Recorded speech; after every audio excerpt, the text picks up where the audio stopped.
एक छोटा व्यापारी छोटा रह जाता है, एक बड़ा व्यापारी बहुत बड़े बड़े व्यापार करता है।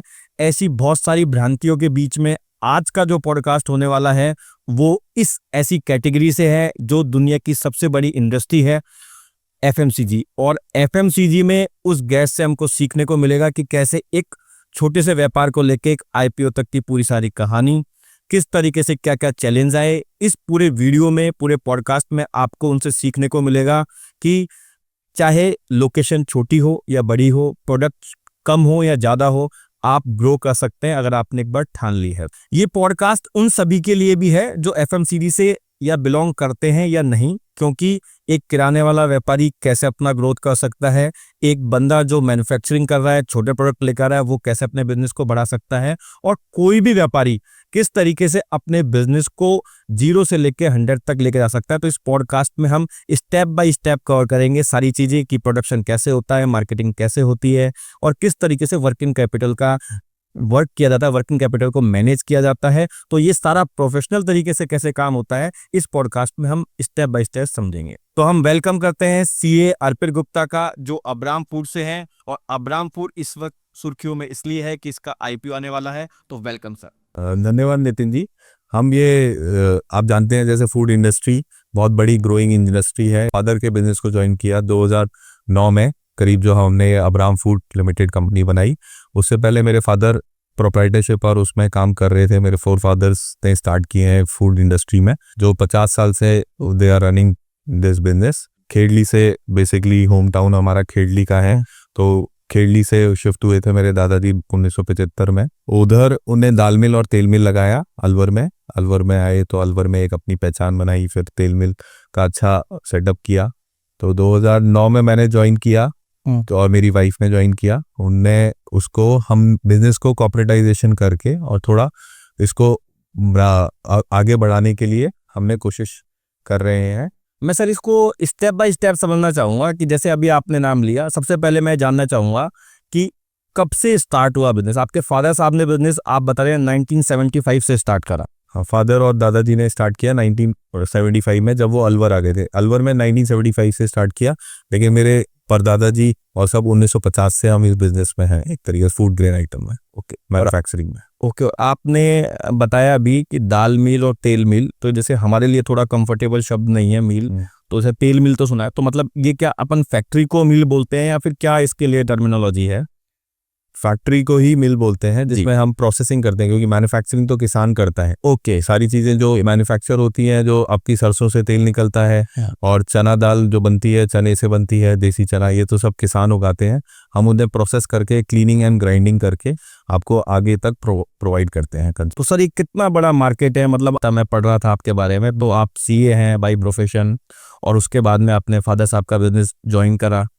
तो मैं ये जानना चाहूंगा क्या आपको इसमें संभावनाएं दिखी, अगर इस हिंदी भाषा में देखी जाए, क्या एक एफएमसीजी में आपको संभावनाएं? मुझे तो कई लोग बोलते हैं कि भाई बहुत नेक टर्ट कंपटीशन है, और आपने उसको ज्वाइन करके फिर आपको कैसे स्टेप बाय स्टेप बताएं सर? कंपटीशन इसमें मार्केट में बहुत बड़ा है, क्योंकि यहाँ पर बहुत बड़ी बड़ी एमएनसीज कंपनीज, कई सारी बिग फोर्स और कई सारी कंपनीज हैं जो इस मार्केट को टोटली गवर्न करती है। उनके पास मार्केट शेयर 50% से ज़्यादा है जी। लेकिन उनके और हमारे जैसे छोटे एंटरप्रेन्योर्स के अंदर फ़र्क ये है कि हम ग्राउंड से जुड़े हुए हैं, और इसमें मैंने जैसे दादाजी और पापा को देखता था स्टार्टिंग से, जब हम बच्चे थे, कि वो कैसे परचेजिंग रहती है, मंडियों से हम कैसे खरीदते हैं और फिर उसका प्रोडक्शन को कैसे करते हैं, उसमें हम क्वालिटी और उसको कैसे ध्यान रखा जाता है। तो इसी चीज़ को, और जो बड़ी कंपनियां हैं वो केवल वाइट कॉलरिंग करवाती हैं, उनकी ज़्यादातर फैसिलिटीज़ कम होती है, और ज़्यादातर दूसरे जैसे थर्ड पार्टी से पैकेजिंग करवाती हैं और वो सारी चीज़ें। हमारे साथ ये रहता है कि हम सेल्फ मैन्युफैक्चरिंग, इसी विजन से मैंने कंपनी को ज्वाइन किया था कि हम लोग बागों को purity, live healthy, eat healthy, live healthy का हम जो प्रमोट करना चाहते हैं कि आप अच्छा खाएंगे, अच्छा रहेंगे। तो अच्छे खाने को अच्छी तरीके से आपके घर तक पहुंचाने का, वो किसान से आप तक पहुंचाने का जर्नी को हम अपनी फैक्ट्री में करते हैं, ये सारी चीज़ें। मतलब मुझे जो समझ में आ रहा है वो ये है कि आपने बताया कि आप एक वो बिग 4 कंपनीज भी नहीं है जो टाटा है, बिरला है, कि जिनको आइडिया ही नहीं है कैसे पैदा हो रहा है, और वो भी नहीं है कि जिनको सिर्फ पैदा हो रहा है उनको मार्केटिंग नहीं है। तो आप एक तरीके से उनके मिड लेवल के सेगमेंट हो, कॉम्बो हो, कि आप एक प्रोफेशनल हो, आप एक कॉर्पोरेट की तरह वर्क करते हो जो सप्लाई चेन को अच्छे से मैनेज करता है, क्वालिटी को मैनेज करता है, और आपको उन चीज़ों की नॉलेज है कि तेल में, आटे में, दाल में किस तरीके के पौष्टिक चीज़ें होनी चाहिए जो लोगों तक पहुंचनी चाहिए। जैसे आपके टैगलाइन में भी आपने जो लिव हेल्दी और ईट हेल्दी दिया है, ये आपका एक फोकस है। बिल्कुल बिल्कुल इस पे। और दूसरा सर, ये अब्राम फूड्स का नेम कैसे आपको, थोड़ा इसके पीछे क्या लॉजिक है, मैं ये पूछना चाहूंगा, किस तरीके से आपने इसको नाम रखा है इसके पीछे? सर इसमें सारे हमारे इनिशियल सब फैमिली मेंबर्स के ही हैं। ए से मेरे बेटे का नाम हो गया अंशुमन, बी से मेरे पिताजी का नाम बृजभूषण हो गया, आर से मदर का रीटा गुप्ता हो गया, ए से अर्पित और मोना मेरी वाइफ का नाम है। ओके, तो इसलिए सब हम फैमिली मेंबर्स आ गए। बाद में मेरी डॉटर भी हुई समृद्धि, लेकिन हमने नाम पहले रजिस्टर्ड, तो अब जो इसमें हाथ बना हुआ है वो एक तरीके से ग्रोथ को दिखाता है। समृद्धि ओके, ग्रोथ तो मतलब पूरी फैमिली का नेम है। हाँ, एक तरीके से। अच्छा, अब्राम फूड्स तो हमारा जो कंपनी नेम है, इसके अंडर में कौन कौन से ब्रांड नेम आपके चलते हैं वो थोड़ा हमें डिटेल में। ब्रांड नेम हमारे इसमें 4 to 5 ब्रांड्स रजिस्टर्ड है, अलग अलग सेगमेंट्स में करवा रखे हैं। क्योंकि कोई फूड्स में, लिक्विड बेवरेजेस में है, कोई अपने एडिबल्स में है, ऑयल्स में है, पल्सेस में। मेनली हमारा खेड़ली वाला जो हमारा रजिस्टर्ड और अच्छा ज़्यादा हम फोकस रहता है उसमें, राजस्थान रॉयल है, और आपका कारवा है हमारा रजिस्टर्ड, और ओरिगो रजिस्टर्ड ब्रांड्स हैं जिसमें हम अलग अलग प्रोडक्ट्स का है। हमारा फ्यूचर में प्लानिंग है इसमें और आइटम्स ऐड करने की।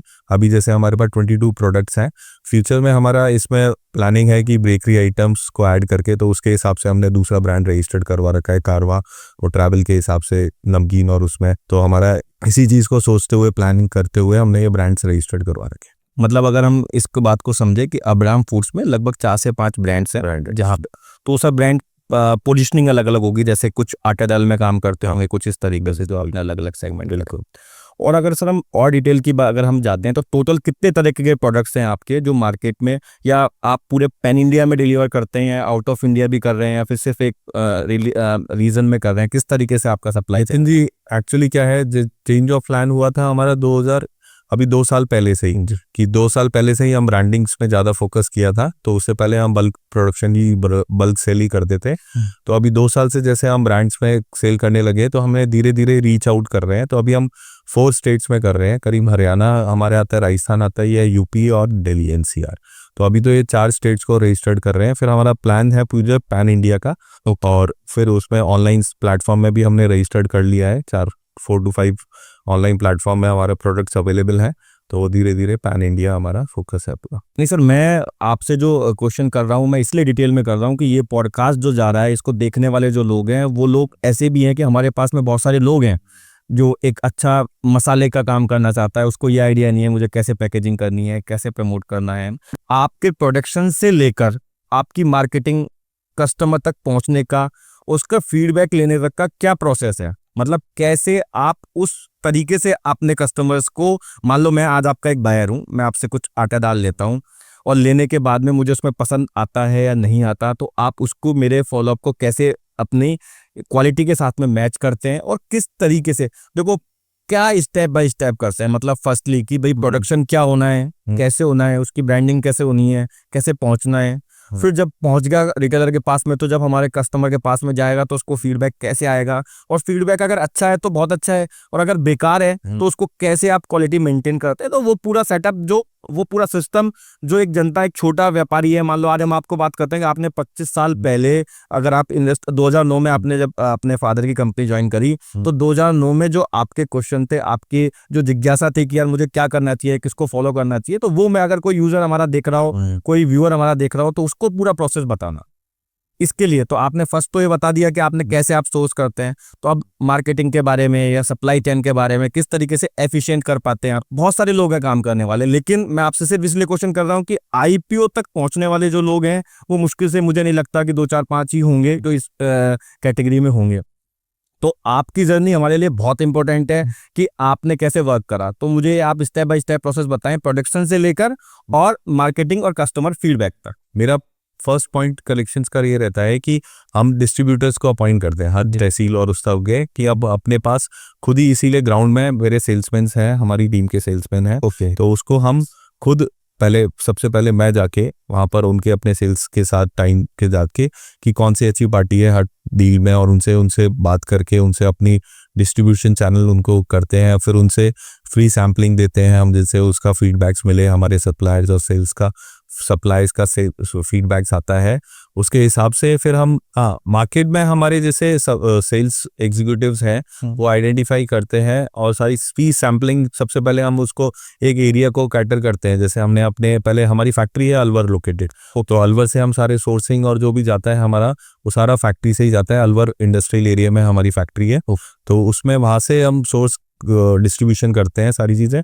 तो हम पहले तो हमने वहाँ के नियर बाय ही देखे अपने की आसपास के जो डिस्ट्रीब्यूटर्स चैनल हैं, जो हरियाणा जैसे हमने अपॉइंट किया, तो पहले वहाँ पर उस एरिया में हमने पहले सर्वे करवा के वहाँ पर कौन सा प्रोडक्ट का ज़्यादा वो रहता है, और उसके बाद उसकी फ्री सैम्पलिंग हमने 3-4 स्टोर्स पे देखे, उससे फिर फीडबैक्स लिया जिनको अच्छा पॉजिटिव रिपोर्ट रहा कि खराब रहा तो क्या चीज़ है। क्योंकि हर चीज़ का ना हर जगह सर आप हिंदुस्तान इतना बड़ा है और हर स्टेट्स में जाके ना हर की टेस्ट चेंज हो जाता है। सबको है ना, सबको किसी चीज़ को कोई चीज़ तीखा ज़्यादा अच्छा लगता है, किसी को कम वो लगता है, तो उसी हिसाब से अकॉर्डिंगली आप देखेंगे बड़ी कंपनीज भी मैकडी और डोमिनोज और ये सब भी अपने स्टेट के वाइज भी अपनी क्वालिटी और टेस्ट को चेंज करते रहते हैं, एरिया वाइज वो रखते हैं। तो हमने भी अपने फीडबैक्स लेके उसको इनकॉर्पोरेट किया अपनी फैक्ट्री में भी कि उसको देते हैं। हमने हमारे यहाँ पूरा इन हाउस लैब है, उसमें क्वालिटी में वो फिर उसके तरीके से उसको अपने उस तरीके से, जैसे बेसन है हमारे, बेसन में 4-5 वेराइटीज़ आती हैं। एक बारीक बेसन होता है, एक सुपर फाइन बेसन है, एक मोटा बेसन है, दानेदार बेसन है। तो हर एरिया के अलग अलग, जैसे हलवाइयों को यूज़ रहता है, तो हलवाई किस टाइप का बेसन चाह रहा है उस एरिया का, क्योंकि चलनियों पे बेसिकली वो उसको करते हैं, तो उसी से हिसाब से फीडबैक लेके उसी तरीके से उसकी क्वालिटी उस एरिया में हम डिस्ट्रीब्यूट करते हैं। मतलब आपने अभी एक लाइन बोली अलवर, अलवर के बारे में वैसे वाकिफ हूँ मैं।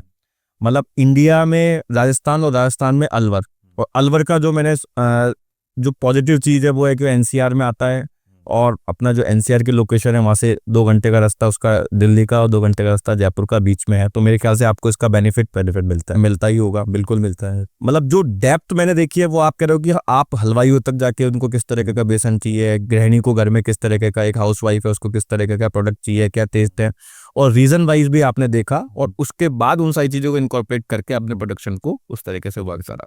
बेसिकली सर ये तो ही आपकी बात अभी तक की अपनी की प्रोडक्शन कैसा है, किस तरीके से मार्केट होता है, चीज़ें होती है। अब हम बात करते हैं कि एक्चुअल नंबर्स की, क्योंकि आईपीओ आपका आ रहा है, तो मैं जनता देख रही है, मैं पूछना चाहूंगा कि आईपीओ लाने का एक बार ये जिद कैसे, मतलब कैसे आपको दिमाग में आया कि आईपीओ आना चाहिए, या फिर इन्वेस्टमेंट के और भी तरीके होते हैं, बहुत सारे लोग अलग अलग तरीके से काम कर रहे हैं, तो आपको क्यों आईपीओ लाने का जरूरत हुई, और उस आईपीओ अगर आपका आ गया है अब तो उसको कैसे यूज करेंगे, आप वो थोड़ा सा इसका डिटेल बताएं। बिल्कुल बिल्कुल नितिन जी, फंड रेजिंग के तो बहुत सारे तरीके होते हैं। बीइंग अ सीए मेरे को भी काफ़ी इन चीज़ों का डेप्थ का नॉलेज है कि आप डेप्थ फंडिंग भी कर सकते हैं, लोन लेके भी कर सकते हैं, क्योंकि फंडिंग बिजनेस में तो फंडिंग की हमेशा ज़रूरत होती है, क्योंकि it's like a blood in body. इसी तरीके से आपको फंड बिजनेस में जो चाहिए होता है, तो फंड रेज करने का डेप्थ का भी तरीका होता है, इक्विटी का भी होता है। तो मैंने देखा कि हमारे जो आसपास है डेट का फंडिंग का एक अलग रेशियो रहता है, उसकी लाइबिलिटीज़ और वो चीज़ रहती है, और जो इक्विटी वाली चीज़ है जो आईपीओ का, जो अब गवर्नमेंट ने बहुत इजी कर दिया है एसएमई आईपीओ का, कि पहले मेन बोर्ड्स के आईपीओ होते थे, जब वो बहुत बड़ी कंपनी हो जाती थी जब भी वो लेके आ पाती थी आईपीओ। अब ये एसएमईज आईपीओ जब से आए हैं, इसमें थोड़ा छोटी कंपनीज भी अपने हमारी जैसी कंपनी एमएसएमई वाली कंपनीज भी ट्राई कर सकती हैं, और वो इजी प्रोसेस कर दिया है। तो इसका फ़ायदा हमें ये मिलता है कि इससे ना इससे पब्लिक जुड़ती है हमसे, क्योंकि बीइंग अ शेयर होल्डर, जैसे वो हमारे प्रोडक्ट्स खरीद रही है तो उनको प्रोडक्ट्स पे विश्वास है, ऐसे ही कंपनी पे विश्वास होता है कि आपके कंपनी वही लोग होते हैं, आपके खुद की इन्वेस्टमेंट्स होती हैं, वो कंपनी की ग्रोथ से उनको अटैचमेंट हो जाता है, क्योंकि को प्रोडक्ट खरीद रहे हैं उसी को उस कंपनी के शेयर्स भी लेते हैं, और चीज़ों और हमारे तरफ से भी एक लाइफ वो हो जाती है, हमारी रिस्पॉन्सिबिलिटी, मॉरल रिस्पॉन्सिबिलिटीज़, उन सबको रिटर्न्स अच्छे आते हैं कि मतलब हम कंपनी में ग्रोथ करें। इसीलिए हमने इस कंपनी का जो अभी इनिशियल आईपीओ किया है, ये हमने सारे ऑफर्स फॉर सेल एक भी नहीं है, ओएफएस नहीं है, ये सारा फ्रेश इश्यूज है। तो जो ये फंड आएगा वो सारा कंपनी में आएगा, और वो कंपनी की ग्रोथ के लिए यूज होगा, तो कंपनी में ही आएगा। इसका सारा हमने फर्दर एक्सपेंशन का प्लान दे रखा है प्रोस्पेक्टस में, और उसमें कि फिक्स एसेट्स में भी है, वर्किंग कैपिटल में भी है, तो फंड को पूरा कंपनी में ही यूटिलाइजेशन के लिए है। मतलब हम लोग इसमें इन्वेस्ट कर सकते आप हैं। लोग इसमें बिल्कुल ठीक है नितिन जी, इसमें आप लोग आराम से इन्वेस्ट कर सकते हैं। अभी क्या है, अभी इसमें केवल हमने 1200 शेयर्स का लॉट साइज रखा है, 98 रुपीज़ का शेयर का भाव है, एक पर शेयर 98 रुपीज़ में, तो टोटल इन्वेस्टमेंट 1,17,000 समथिंग होती है। ओके, केवल एक लॉट से भी आप अप्लाई कर सकते हैं। मिनिमम इन्वेस्टमेंट इसमें 1,17,000 की रहेगी। आपका 24 से 26 तारीख तक इसका लिस्टिंग खुली हुई है और ओपनिंग खुली हुई है। तो इसमें आप आराम से एक लॉट से जो एक नॉमिनल अमाउंट होता है उसमें आप 2 लाख से कम की अमाउंट वैल्यू है, तो इसमें आप आराम से। तो मतलब मुझे जो समझ में आ रहा है वो ये है कि एक पर्सनल कोई भी बंदा, एक इंडिविजुअल बंदा भी इसमें इन्वेस्ट कर सकता है। और क्यों करे कि एक एंटरप्रेन्योर बनने के लिए एक अच्छा तरीका है कि जैसे आप कहीं जॉब कर रहे हैं और आप जॉब करने के साथ साथ में एक इन्वेस्टमेंट करना चाहते हैं या फिर बिजनेसमैन बनना चाहते हैं, तो उसका तरीका ये है कि जो बिजनेस आपको अच्छा लग रहा है, जिसकी आपकी बैलेंस शीट अच्छी लग रही है, उससे कनेक्ट होकर उसका शेयर ले लें और वो ग्रो करेगा तो आपका शेयर ग्रो करेगा। राइट, यही तरीका होता होगा। तो बेसिकली यही क्वेश्चन थे मेरे दिमाग में। प्लस अभी इसका अगर हम बात करें तो किस तरीके से आप जो ग्रोथ है उसको एक शेयर होल्डर को दे पाएंगे, उसके क्या आपके स्टेप बाय स्टेप प्रोसेस हैं, वो थोड़ा सा और एलिब्रेट करेंगे। ग्रोथ तो कंपनी की होगी बेसिकली। हमारा जैसे हमारी फूड ग्रेन आइटम की कंपनी है, एफएमसीजी कंपनी है, जो कि है ना एक बिजनेस ऐसा बोला जाता है, बचपन से हम सुनते हैं जी कि खाने पीने का व्यापार कभी बंद नहीं होगा। बिल्कुल, खाने पीने का बिल्कुल सही होता है ना, कोरोना हो चाहे कुछ भी हो। हाँ, कोरोना में हमने देखा। कोरोना में भी और सारी चीज़ों में, तो खाने पीने का व्यापार सदियों से चलता आ रहा है, आगे भी चलेगा जब तक पब्लिक है। तो इसीलिए खाने पीने के व्यापार में हमारा और बेसिक नीड्स बनाते हैं जो आपको डेली चाहिए होती है हाउस होल्ड में, जैसे सूजी, मैदा, आटा, बेसन, हमारे दाल हैं, ये सारी चीज़ें और तेल हैं। ये सारी चीज़ें हर हाउस होल्ड में डेली चाहिए होते हैं। इन चीज़ों का आगे ग्रोथ ही है हमारा। ग्रोथ का प्लान ये है कि हम धीरे धीरे अभी 4 स्टेट्स किए हैं, वो भी अभी पूरे कवर नहीं है, धीरे धीरे और स्टेट्स में एंट्री करने का। एमपी है हमारा पास में ही, तो उसको एमपी में भी रजिस्ट्रेशन और सारी चीज़ें हमारी प्रोसेस में है सारी चीज़ें। उसके बाद ग्रोथ का प्लान इस साल हमारा 100 करोड़ का टर्नओवर का टारगेट है। तो उस तरीके से हमें होप सो पॉजिटिव सारी चीज़ें अच्छी रहनी चाहिए। तो सर आपकी पढ़ाई का मतलब आपकी क्वालिफिकेशन का मतलब बिजनेस में मुझे लगता है कैसे आपने इन्वॉल्वमेंट करा। मैं एक पढ़ रहा था आर्टिकल आपके आने से पहले कि आपने देखा कि जो एक मैन्युफैक्चर होता है वो एक तरीके से लाला टाइप काम करते हैं कि मैन्युफैक्चरर ने बनाया, बेचा, ट्रक उतर गए, काम हो गया।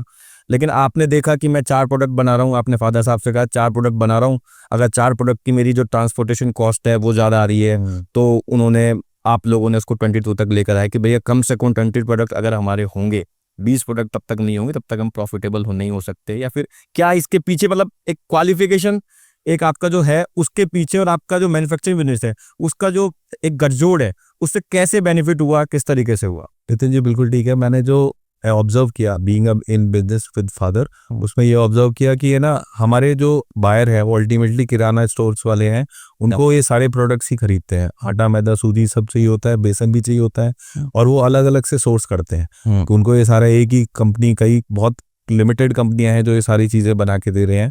तो उनको क्या है, तेल भी चाहिए और सारी चीज़ें चाहिए। और फिर हमारे बिजनेस में सबसे ज़्यादा कॉस्ट को जो पड़ता है, इतना ज़्यादा कंपटीशन होने के कारण एक transport cost is the major factor. अब वो हमारी पिकअप्स हैं जो जाती हैं, जो 3 से 4 टन की रहती हैं कम से कम भी, तो उसमें अगर वो आपको केवल उसने 10 कार्टन मंगवा लिया तेल का, तो उसमें फिर वो ट्रांसपोर्ट कॉस्ट उतना ही लग रहा है। तो इसीलिए हमने देखा कि पापा है ना, पहले हमारा दालें और केवल ऑयल का था, ऑयल और पल्सेस था, मसाले हमने इसमें ऐड किया इसीलिए कि हमारा क्या है कि वही मार्केट है, अल्टीमेट बायर वही है। तो आप अपने यहाँ, हमारे पास एरिया ठीक ठाक है फैक्ट्री का, तो उधर हम सारी चीज़ें मैनेज कर सकते हैं। उनके आगे फ्यूचर प्लान में भी यही है, इसीलिए हम उन्हीं बायर्स को अपने और प्रोडक्ट्स ऐड करके दिया जाएगा, तो उससे हमारी ट्रांसपोर्टेशन कॉस्ट और मार्जिन्स बढ़ने लगे। थोड़ा थोड़ा धीरे धीरे डिस्ट्रीब्यूशन नेटवर्क सेट होता जा रहा है, जिसके लिए हमने पूरी टीम लगा रखी है। तो हमने यही देखा है कि आगे अभी जैसे 22 प्रोडक्ट्स हैं, इन फ्यूचर हमें 50 प्रोडक्ट्स तक जाना है। धीरे धीरे हमें पाइपलाइंस में है सारी चीज़ें, R&D चल रही है सारे प्रोडक्ट्स की, उनकी मशीन्स आ जाएंगी, जैसे हमारा आई लिस्टिंग में हमारे एक्सपेंसेस का है, तो हम धीरे धीरे उसमें रहेगा। और डिस्ट्रीब्यूशन नेटवर्क हमारा मोर और लेस बनता जा रहा है, स्ट्रॉन्ग डिस्ट्रीब्यूशन नेटवर्क होते ही, क्योंकि जो MNCs कंपनी भी जो एज रहती है उनका क्या है, डिस्ट्रीब्यूशन नेटवर्क बहुत स्ट्रांग होता है और पैन इंडिया का डिस्ट्रीब्यूशन नेटवर्क रहता है। वो कोई भी प्रोडक्ट लॉन्च करते हैं वो एक साथ डिस्ट्रीब्यूट हो जाता है। तो इसी चीज़ का हम भी अपना एडवांटेज लेके रहे हैं धीरे धीरे।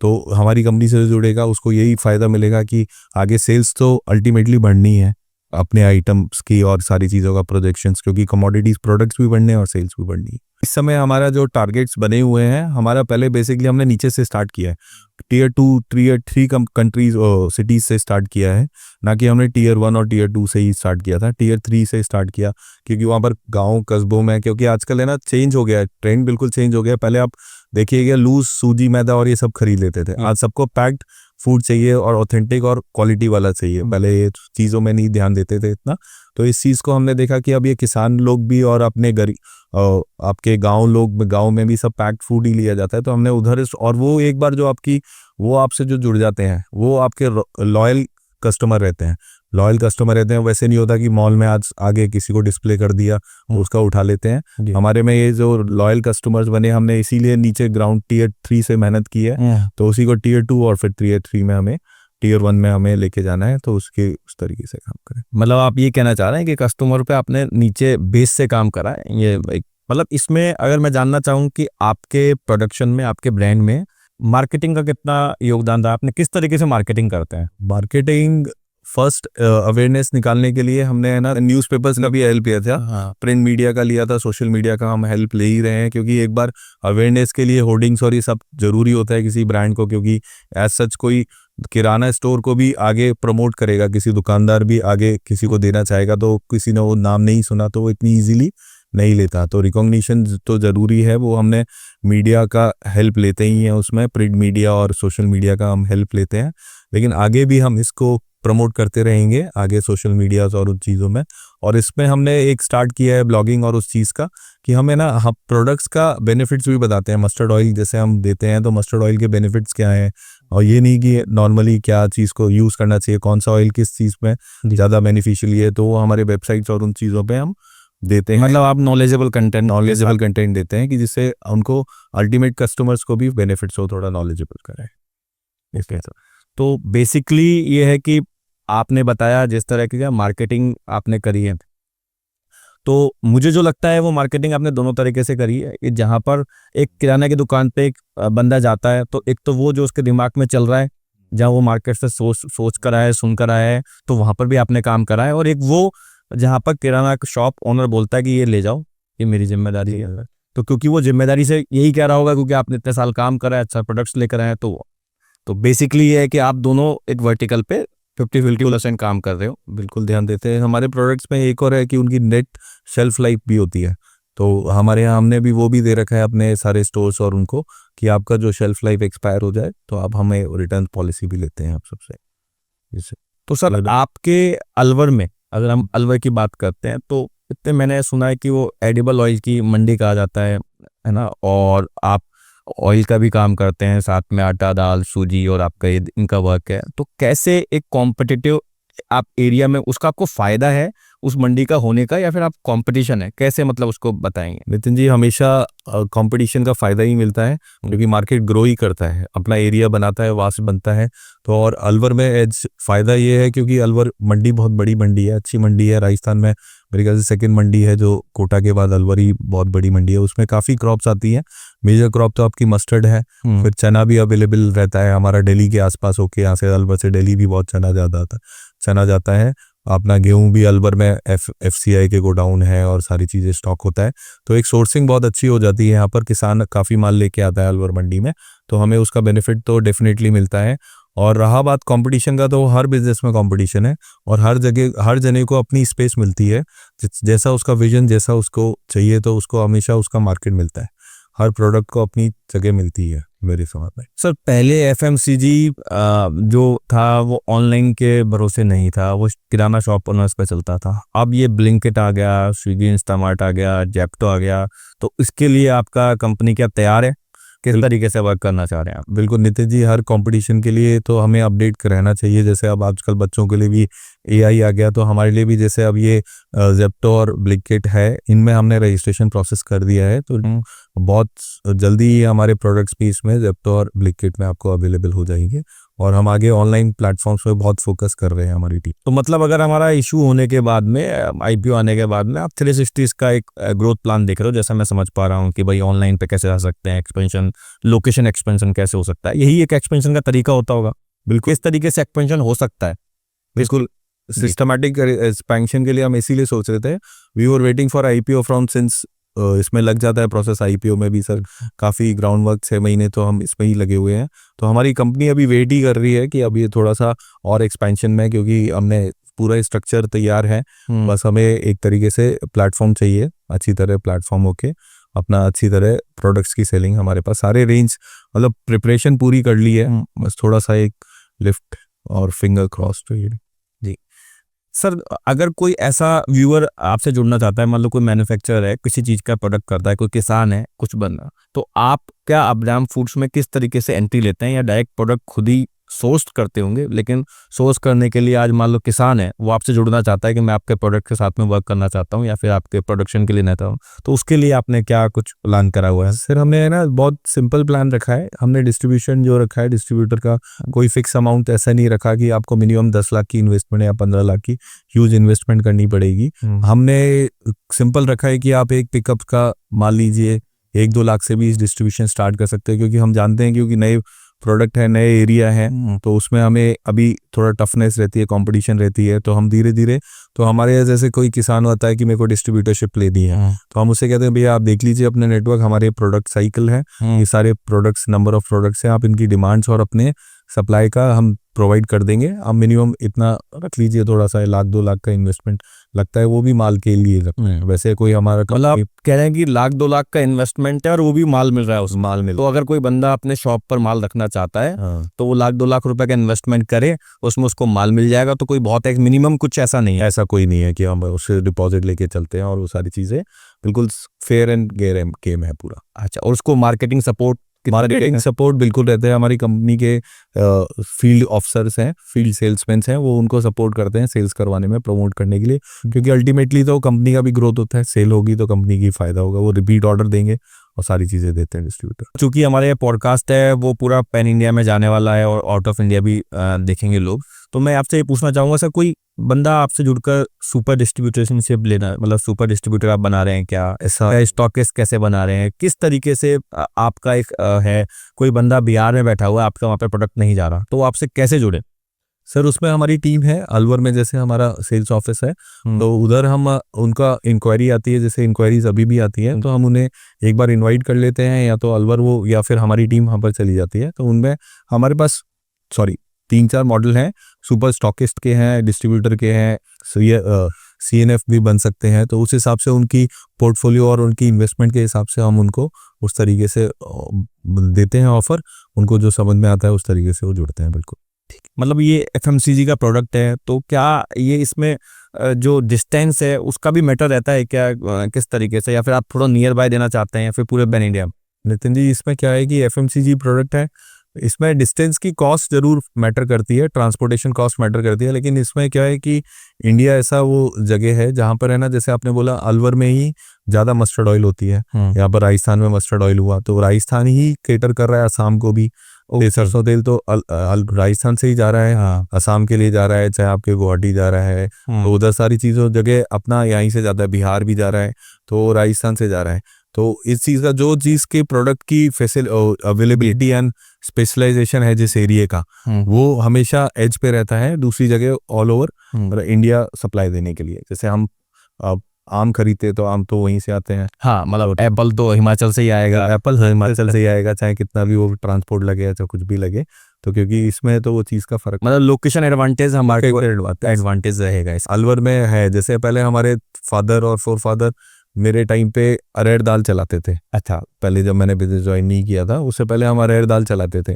तो अब अरहर दाल हमारे राजस्थान में होती नहीं है, अब इम्पोर्ट होती है तुअर से, तो उसकी फिजिबिलिटी नहीं बैठती, हमारे आ ही नहीं रही, तो हम चना दाल चला रहे हैं इस समय और सारी चीज़ें तुअर दाल। ओके सर, ऐसा मतलब कुछ ऐसी 3 बातें आप मुझे बताएं कि जो आपके बिजनेस को लेके आपको चाहिए, मतलब वो कंसिस्टेंट होनी चाहिए, वो 3 चीज़ें जो आपने इस बिजनेस में फॉलो करी। नितिन जी देखिए, हर बिजनेस या हर एंटरप्रेन्योर की एक ही चीज़ है, हार्डवर्क ही होता है वैसे तो, ये ना उसके बिना कुछ नहीं होता, लेकिन तभी आप बिजनेस में आप कंसिस्टेंट रखिए, हैव फेथ, और आपके ऊपर अपने जो आपका विजन है उसमें हमेशा आप फेथ रखिए, और इट टेक टाइम लगेगा कोई भी चीज़ में अच्छे होने में, लेकिन आएगा ज़रूर, टाइम आता है, और आपको हार्डवर्क तो you have to be consistent. मैंने एक चीज़ सीखी है कहीं पे भी कि आपके पास ज़्यादा टैलेंट से ज़्यादा हार्ड वर्क और कंसिस्टेंसी होनी चाहिए, तो यू कैन अचीव एनीथिंग। तो इसी बिजनेस में भी मैं यही फॉलो करता हूँ कि आप रेगुलरिटी एंड कंसिस्टेंसी। आपके प्रोडक्ट्स में अगर आप खेडली वाला के प्रोडक्ट्स आपके यहाँ पे यूज़ आ रहे हैं तो आप हमें कमेंट बॉक्स में भी बता सकते हैं कि कहाँ कहाँ पर आपके प्रोडक्ट नहीं मिल रहे हैं या फिर आपको रिक्वायरमेंट है, तो मैं सर के साथ में शेयर करूँगा।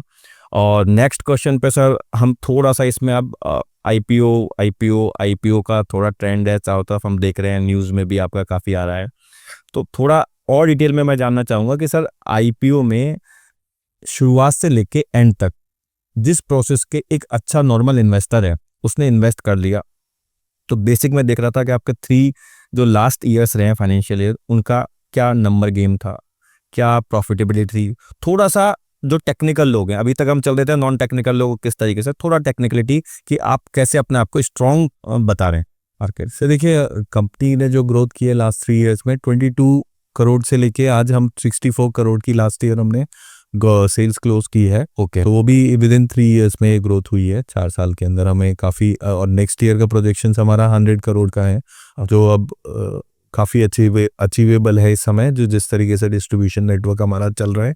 और प्रॉफिट मार्जिन क्या है, कंपनी का पैट रेशियोज 5% के अराउंड चल रहा है, जो कि एक अचीवेबल और वो है, क्योंकि हमारे पास जो हमारे बाई प्रोडक्ट्स हैं, वो जो हमारे चूरी खल और ये बिकता है, उसमें हमें अच्छे मार्जिन्स और अच्छे ब्रांड वैल्यू की फ़ायदा मिलता है, जो ब्रांडिंग हमने उसमें काफ़ी टाइम से चल रही है, तो उसका ब्रांड का एडवांटेज धीरे धीरे हमें अब मिलने लगा है। तो profit margins will be consistent और ये सारी चीज़ें, मतलब 5% आप प्रॉफिट मार्जिन होता है, इतना नेट मार्जिन है। इतना एफएमसीजी में मैंने देखा कि एफएमसीजी में थोड़ा कम होता है, तो उसको आप एक पॉजिटिव पॉइंट बता रहे हैं कि आपका 5% है और इसको ग्रो होगा तो इसी तरीके से आप प्रॉफिटेबल जाएंगे। बिल्कुल बिल्कुल।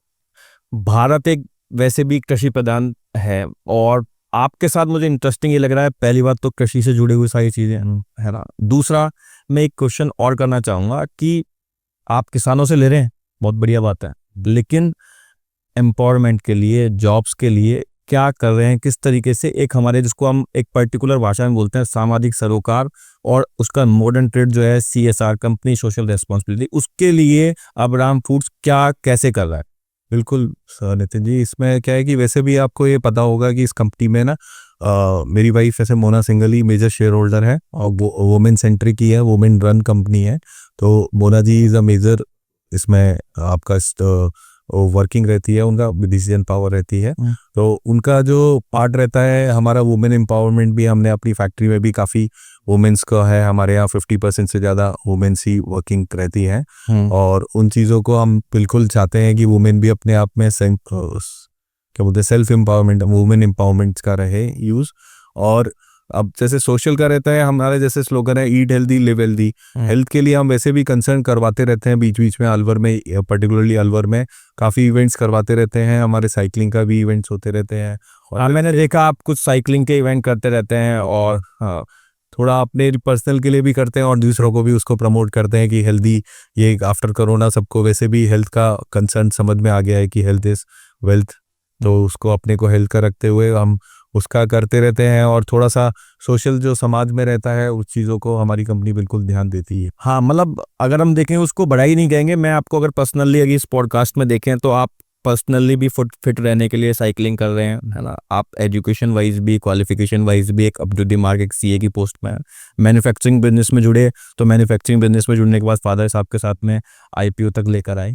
तो ये जो जर्नी है, ये जो आगे जा रही है, तो आप क्या एक ऐसा संदेश देना चाहते हैं, एक मैसेज क्या देना चाहते हैं? आज का युवा कोई भी जो FMCG बिजनेस से जुड़ना चाहता है, तो उसको एक क्या है कि उसको लोग कहते हैं भाई नेक थर्ड कंपटीशन है, तो अभी भी कितना स्कोप है, क्या है, थोड़ा सा उसके बारे में। नितिन जी, आपने बहुत अच्छा किया। जैसे मैं ना इस बिजनेस को ज्वाइन किया और आज की हालत देखता हूँ कि जैसे हमारे अलवर मंडी है, इसमें नेक्स्ट जनरेशन आना नहीं चाह रही जी, क्योंकि इनको ये थोड़ा वैसा लगता है, काम थोड़ा ऐसा लगता है किसानों से और ये सारी चीज़ों का।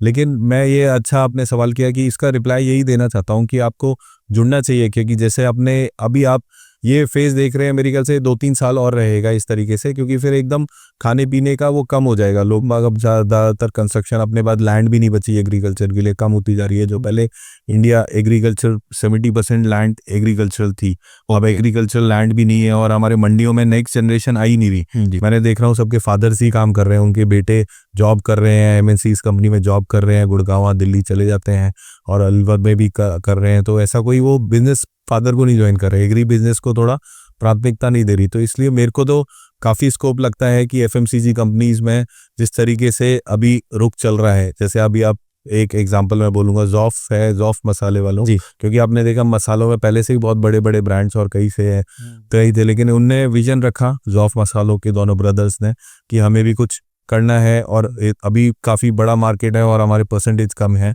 कि जो हमारे ब्रांडेड मसाले खरीद रहे हैं। तो उन्हें बहुत अच्छा अभी अपना अचीव किया है। इसीलिए उसी तरीके से मेरा विजन है कि आपको है ना, अभी मार्केट बहुत बड़ा है, जैसे आपने खुद नहीं बोला 5 ट्रिलियन का मार्केट है, और इसमें ब्रांड का भी बहुत बड़ा स्कोप है, और बहुत एरिया अभी अनटच्ड है, जो चीज़ों को ब्रांडेड में डाइवर्ट हो रहा है। और अभी पब्लिक्स जो नई जनरेशन है वो अभी मंडियाँ छोड़ रही है उल्टा। मेरा तो यही कंसर्न है कि वो उनको मंडियाँ ज्वाइन करनी चाहिए। आगे फ्यूचर हेल्थ का काफ़ी है, और आपको खाएंगे अच्छा तो सब कुछ अच्छा। तो अब आप देख रहे हैं कि हमारे साथ में अभी पॉडकास्ट में 30 मिनट से हमारे पास में थे मिस्टर अर्पित गुप्ता, सीए अर्पित गुप्ता, और अब्राम फूड्स के सीएफओ हैं।